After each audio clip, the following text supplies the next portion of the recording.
समीर की होने वाली पत्नी का फोन आया। वह बोली, बारात लेकर मत आना, मैं तुमसे शादी नहीं करूँगी। इतना सुनकर समीर के पसीने छूटने लगे। ऐसा मजाक मत करो सीमा, बारात कुछ देर में रवाना होने ही वाली है। सीमा बोली, मजाक नहीं कर रही हो, सच में मत आना। अगर आ गए तो खाली हाथ जाओगे। समीर बोला, यह तुम क्या कर रही हो? बाराती आ गए हैं, गाड़ी में बैठ गए हैं, सभी मेरे निकलने का इंतज़ार कर रहे हैं। मैं अभी तैयार हो रहा हूँ, जैसे ही बाहर निकलूँगा बारात रवाना होगी। सीमा बोली, कोई भी बहाना बना लो, कोई भी नाटक कर लो, कुछ भी करो, मगर मेरे घर बारात लेकर मत आना। समीर बोला, शादी तुम्हें नहीं करनी है, लेकिन मुझे तो करनी है ना। मैं नाटक क्यों करूं? बेइज्जती तो होनी ही है। बारात रवाना नहीं होगी तब भी बेइज्जती होगी। तुम्हारे घर खाली हाथ आएंगे तब भी बेइज्जती होगी, मगर उसमें मेरा कोई कसूर नहीं।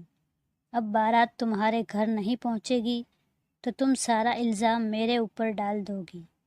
इसलिए मैं आ रहा हूँ।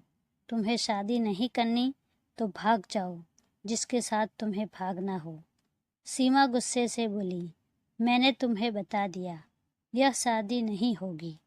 फिर भी अगर आना चाहते हो तो आ जाओ। समीर बोला, अगर बताना ही था तो पहले बता दिया होता। इस तरह हमारी इज्जत नीलाम तो नहीं होती। कभी सोचा है तुमने तुम्हारे पापा पर क्या गुजरेगी? इतने में बाहर से रूम का दरवाज़ा किसी ने खटकाया। समीर ने फ़ोन काट दिया और फूलों से सजी गाड़ी में जाकर बैठ गया। कभी कभी ज़िंदगी इस तरह इम्तिहान भी लेती है जो कभी सोचा भी नहीं होता। समीर का पूरा शरीर अंदर से कांप रहा था। दिमाग पर कोई पत्थर आकर जम गया था। कलेजा धक धक कर रहा था। यार दोस्त गाड़ी में बैठे हुए थे, मगर उनमें किसी को अंदाज़ा भी नहीं था कि समीर किस मुश्किल दौर से गुज़र रहा है। गाड़ी चल पड़ी।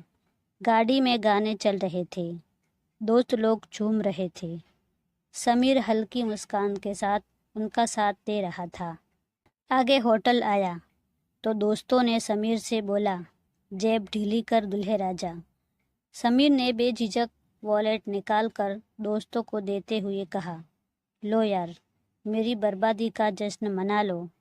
सारे दोस्त ठहाका मारकर हंस पड़े। कोई समझ नहीं पाया कि समीर के इन शब्दों में कितना दर्द छुपा हुआ था। जिस लड़की से शादी हो रही थी वह उसकी है ही नहीं। अगर भाग गई तब भी नहीं, और अगर साथ आ गई तब भी नहीं। बारात अपनी मंजिल पर पहुंच चुकी थी। अब बारातियों को चाय नाश्ता दिया जाने लगा तो समीर को थोड़ा धीरज हुआ। वह ऊपर वाले से प्रार्थना करने लगा, कैसे भी करके ये शादी हो जाए और दोनों परिवार की इज्जत बच जाए। आगे ऊपर वाला जो भी करे उसे मंजूर है। नाश्ते के बाद समीर को घोड़ी पर बैठाया गया और सारे बाराती नाचते गाते सीमा के घर पहुंच गए। सीमा ने समीर को वरमाला पहनाई। तब जाकर समीर का कलेजा थोड़ा शांत हुआ।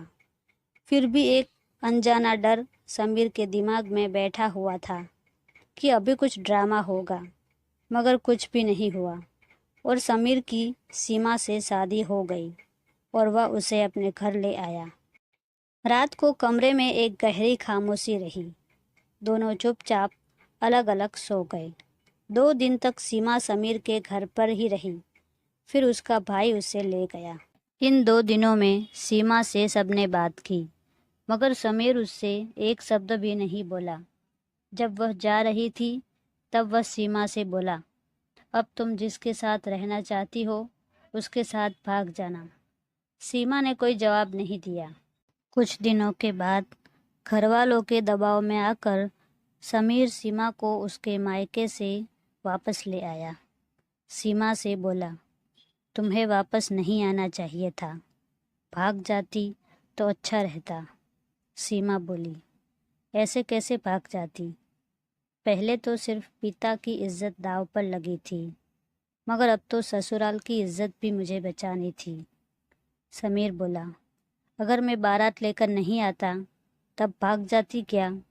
वह बोली, तब भी नहीं भागती, घर वालों को मनाने की कोशिश करती। समीर ने पूछा, अगर घर वाले नहीं मानते तब क्या करती? वह बोली, तब की तब देखते। समीर बोला, कितने साल का प्यार था उससे? सीमा बोली, पिछले 1 साल से उसके साथ आंख मिचौली चल रही थी, मगर किसी ने इजहार नहीं किया था। शादी वाले दिन उसने फ़ोन किया था कि मुझसे बहुत प्यार करता है, यह शादी ना करो वरना मैं नहीं बचूंगा। समीर बोला, फिर क्या हुआ? वह भगवान को प्यारा हो गया या अभी जिंदा है? सीमा उदास होकर बोली, जिंदा है, बस तुम्हारी नज़रों में उसने मुझे गिरा दिया। समीर बोला, तुम लड़कियां कितनी बेवकूफ़ होती हो, देखा देखी को प्यार मान लेती हो। 7 समंदर दूर से भी कोई पुकारे तो उसके लिए सब कुछ छोड़ छाड़ कर भाग आती हो। सीमा बोली, गलती हो गई, माफ़ कर दो। समीर बोला, यह गलती नहीं, बचपना है, तुम्हें नहीं पता कि कितने टेंशन से गुजरा हूँ मैं। सीमा कहने लगी, अच्छा किया तुम मेरे मना करने पर भी आए और सब कुछ अच्छा हो गया। आगे भी गलतियां हो जाए तो आप संभाल लोगे ना? समीर उसके भोलेपन पर चिढ़ते हुए बोला, बेवकूफ़ लड़की, कल को तुम्हें किसी और से प्यार हो गया तो मैं क्या करूँगा?